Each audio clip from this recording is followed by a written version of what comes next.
Okay, let us see what is meant by the absolute value of a real number or maybe the absolute value function. Let us define and let us look at the properties of absolute value function. So we will be depending in many occasions to prove many theorems the properties of absolute value. Okay, so let us define. Let A be a real number, then the absolute value of A is denoted by this notation, read as absolute value of A, or you may be familiar with the pronunciation as modulus of A, and it is defined as absolute value of A is equal to A if A greater than 0 and 0 if A equal to 0 and minus A if A less than 0. So this is the definition of absolute value of a real number. And if I combine the first two lines in one line, I can define in this way also. Absolute value of A is equal to A if A bigger than or equal to 0 and minus A if A less than 0. You have to observe the first thing, you have to observe that absolute value is bigger than or equal to 0. So if A is less than 0, then minus A is positive. So here if A is non-negative, absolute value is A itself. So anyhow, what I am getting that absolute value of A is a non-negative quantity.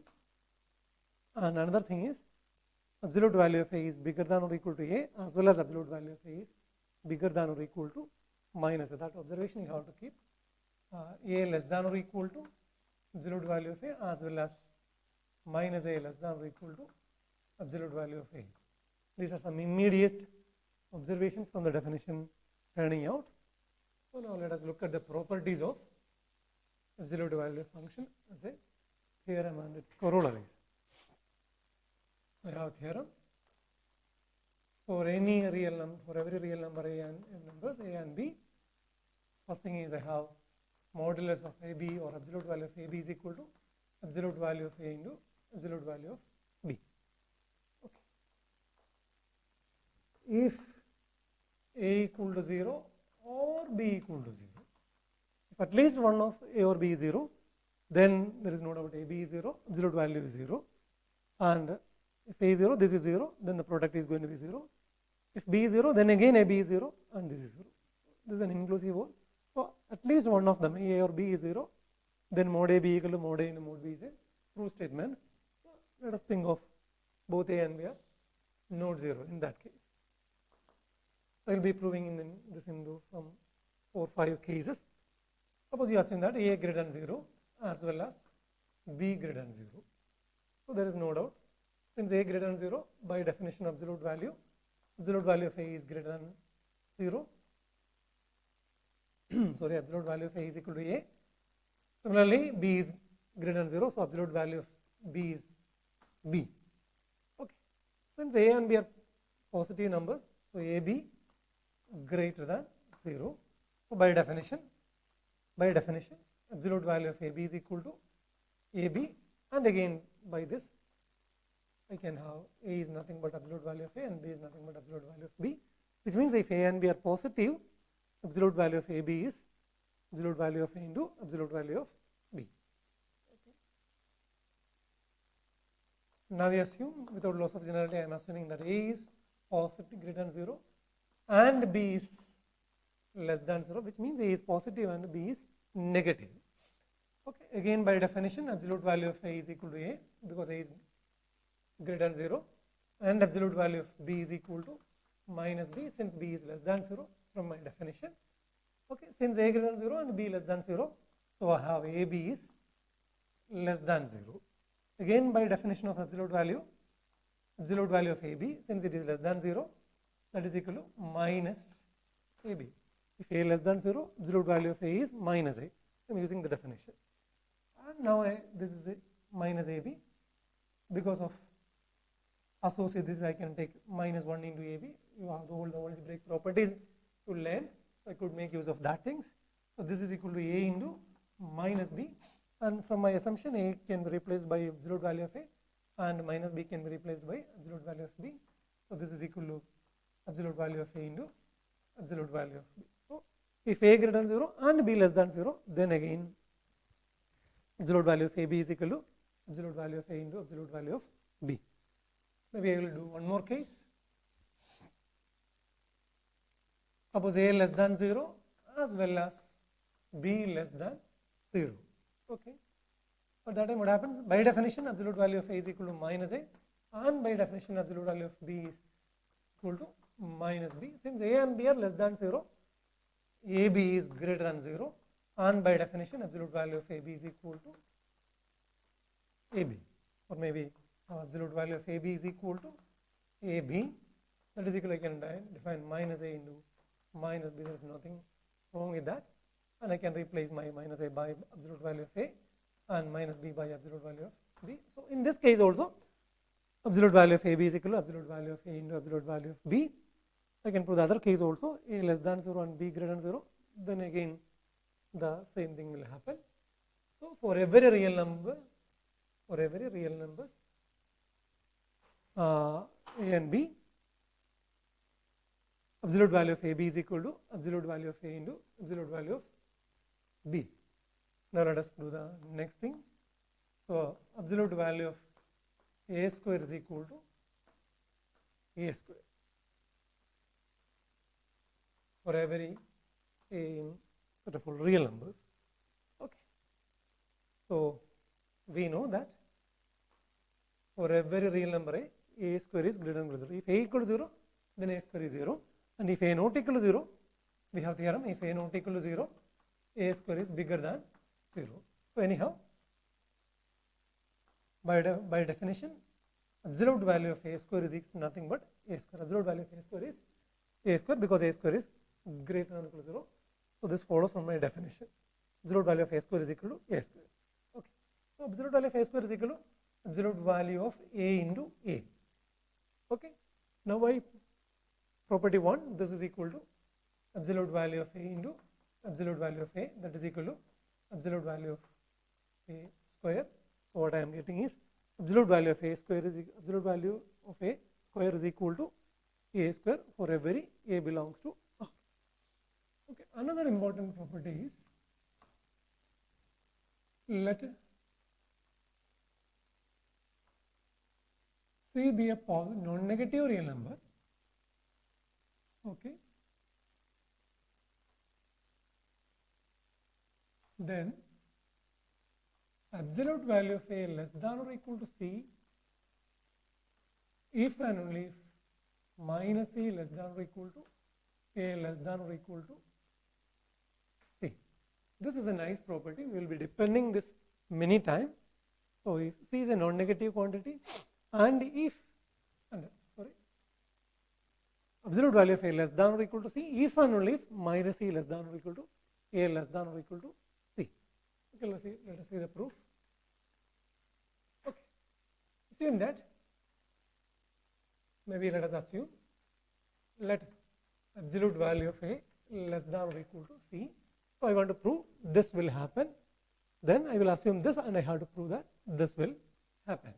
Okay, I already told you what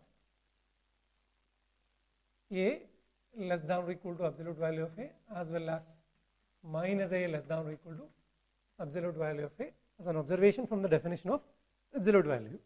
So given that absolute value of A less than or equal to C, so what I have is A less than or equal to C and minus A less than or equal to C. Okay, that is, I have A less than or equal to C, and if you multiply by minus 1 on both sides, so yeah, the inequality will be reversed.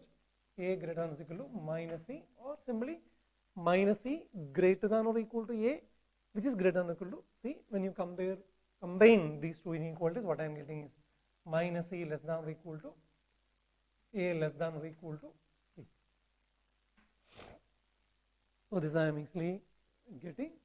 If absolute value of A less than or equal to C, then minus C less than or equal to A less than or equal to C. Okay. Now conversely, let minus C less than or equal to A less than or equal to C. Again, I have two inequalities. Minus C less than or equal to A and A less than or equal to C. Okay. Now this means I have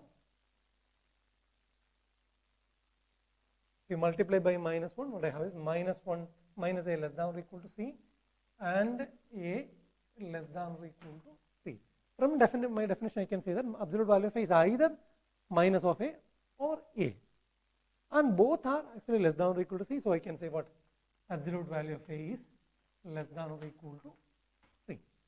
So things are I'm only depending on my definition of the absolute value. Okay, absolute value can be either a or minus a. This is also accommodated here. Okay, but both the things are less than or equal to c. So the absolute value is either this one or this one, but both are less than or equal to c. So I can say absolute value of a is less than or equal to c. Okay, and I have one more property true, that is for any real number absolute value of a less than or equal to a less than or equal to absolute value of a. Just I could replace my c by absolute value of a, then the things are easily proved. I don't want to prove this. Okay, another theorem, again that is very important, we will be frequently using that. It's called a triangle inequality.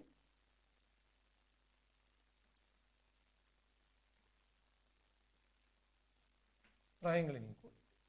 Okay, for any two real numbers a and b, absolute value of a plus b less than or equal to absolute value of a plus absolute value of b. I will use my 3 to prove this, but again I will be using this one. Okay, let us look at the proof. Okay, because of my condition 4 in the previous theorem, I have minus of absolute value of a less than or equal to a less than or equal to absolute value of a, as well as minus of mod b less than or equal to a b less than or equal to absolute value of b. When you sum these two inequalities, what I am getting is minus of minus absolute value of a plus minus of absolute value of b, that is minus of absolute value of a plus minus of absolute value of b less than or equal to a plus b less than or equal to absolute value of a plus absolute value of b. Okay, so what happens? This is of this form. What if you call this as c? This is of the form minus c less than or equal to a less than or equal to c.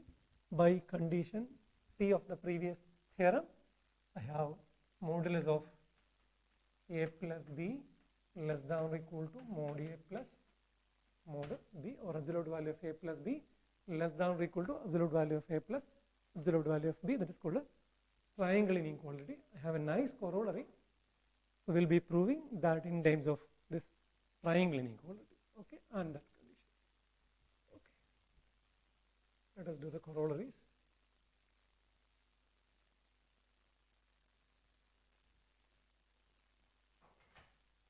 Corollary to my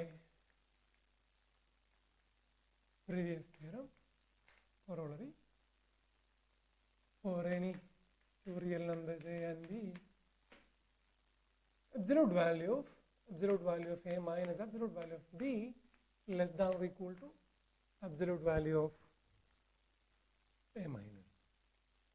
Okay, I will prove this using my this one as well as my triangle inequality. Okay, proof. So take a is equal to a minus b plus b. We have absolute value of a is equal to absolute value of a minus b plus b. This is equal to absolute value of a minus a plus minus b. We said we define subtraction in terms of addition, and addition of real numbers is associative. So that is why I have inscribed all these brackets. Okay, a minus b is nothing but a plus minus b, and then addition of real numbers is associative. I am using all those ideas in one step.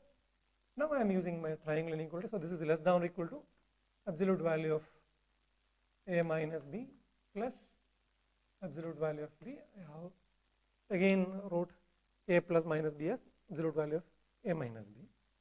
When you add minus mod b on both sides, what I have is mod a minus mod b less than or equal to modulus of a minus b.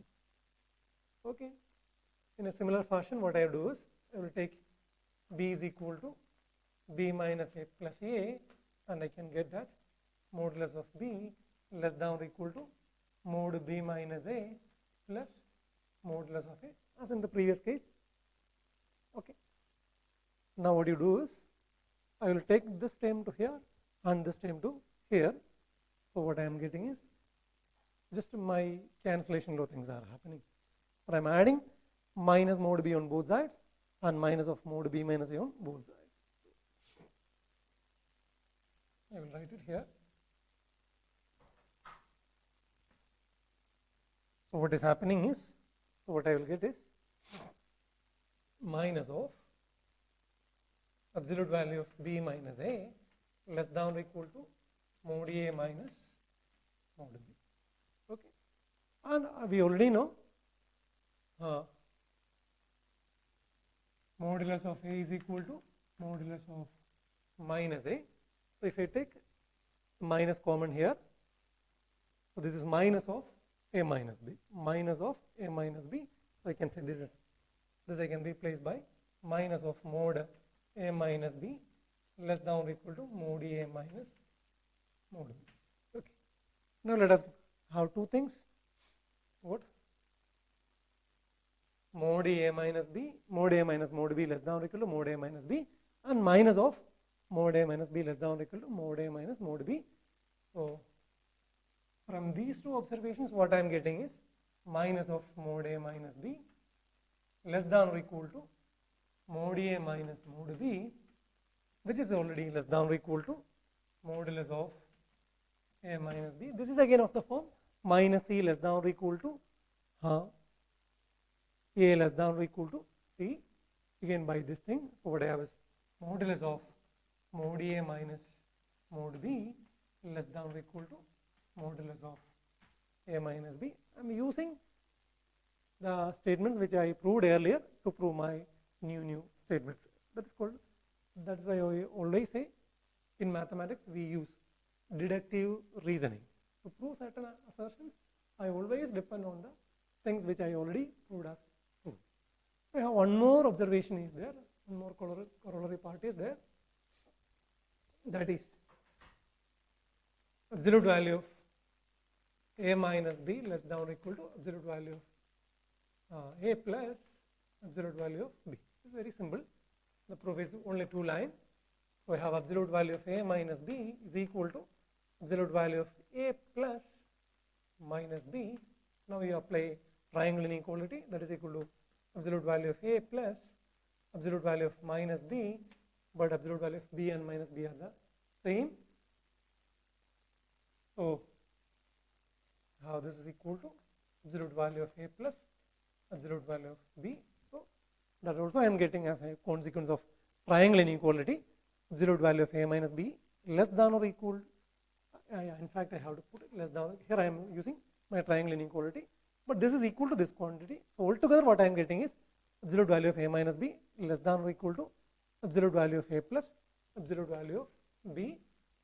So I will use all these informations in my in our course. So this is called triangle inequality. These are two immediate consequences of triangle inequality. That's why they are called labeled as a corollary. Corollary means immediate consequence of some established truth. Established truths in mathematics are called theorems or propositions. So we can use these properties to do some, to identify certain sets, to find some bounds of sets, and in every my definition, this absolute value will be involved, or the modulus function will be involved. So actually, what I am doing is, okay, that is a good moment. Okay, in my entire course, what I am doing is I am analyzing this metric space RD. I will tell about later. We have already explored this in our third semester class. When we are doing the vector calculus, we have spoke something about this. We will relate it later on. So what I mean by D, say for example, distance between two real numbers, if x and y are two real numbers, D means for the moment I can take distance between x and y, I will define it as modulus of x minus y. Okay, D is a metric, D is a distance function on the set of real numbers defined by d of xy is equal to absolute value of x minus y. Actually, this is my frame of reference, and I am doing all kinds of analysis in this